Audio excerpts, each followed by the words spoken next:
Hey everyone, my name is Gina. I'm just going to apologize about how awkward this video is going to be. Anyways, my name is Gina. My maiden name is Dylan. I'm actually not too sure where my name comes from. I do know that my grandma's maiden name was Bond, so that would have been pretty cool to have. But my mom was born and raised in Atalaya, Panama, and my dad's from Plattsmouth, Nebraska. I did a 23andMe a few years ago and found out a little bit more about myself. I was pretty shocked with the results. Turns out that I am 41% Irish and Scottish and 23% Indigenous Americas to the main locations of like Panama, Colombia, and Venezuela area. Um, I speak English. I understand more. I understand more Spanish than I can speak it. My mom's first language is Spanish. For some reason, my dad was not too keen on us being bilingual for some reason. So that's why I'm not fluent. But just so you guys can get like a little bit of an understanding, here is my dad's side. This is my grandma on my dad's side.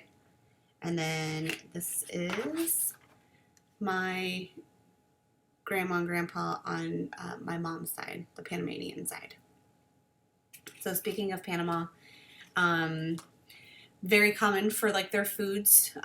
We would usually eat some chicken, some rice and beans, empanadas, tamales, things like that.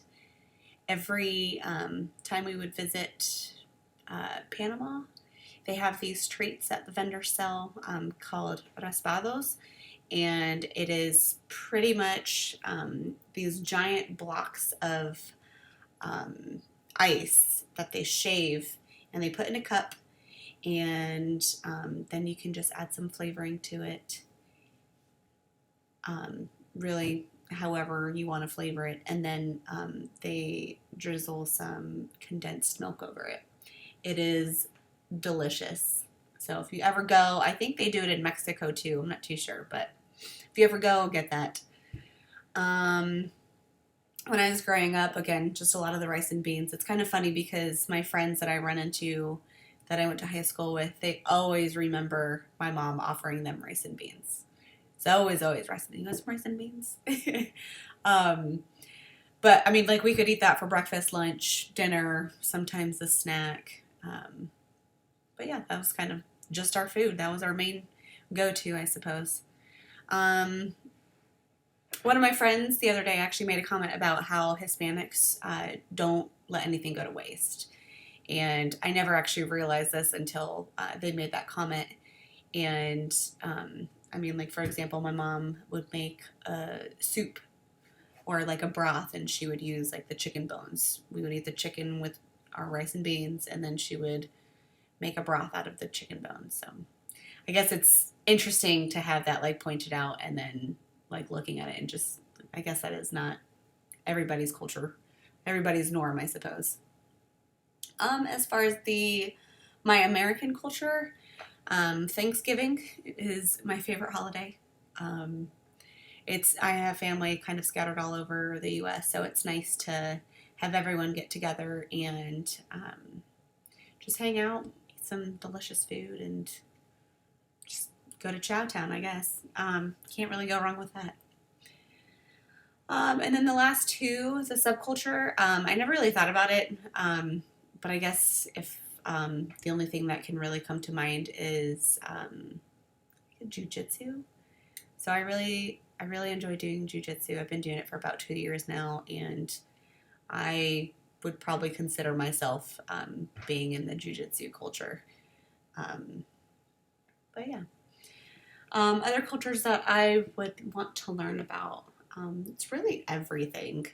I lived in England for 6 years, and I was able to do a lot of traveling, got to experience so many different cultures and like their way of life. It was, I mean, the best experience that I was able to get. But living out there like really opened my eyes to the world around me, and again, I got to see some of the most incredible things. and just like see the different way of life. And like, for example, we were on a train from Barcelona to Pamplona in Spain, and it took us, I believe it was 4, maybe 6 hours once we got off the train. Everything was shut down because it was during siesta. So just like things like that. So it was interesting to learn firsthand. And I just don't think that we really see that so much, I guess, in our face around here, or I guess in the U.S. Unless if you're going from like L.A. or someplace in Washington to like Frankfort, Kentucky. But anyways, enough about me. Thanks for listening.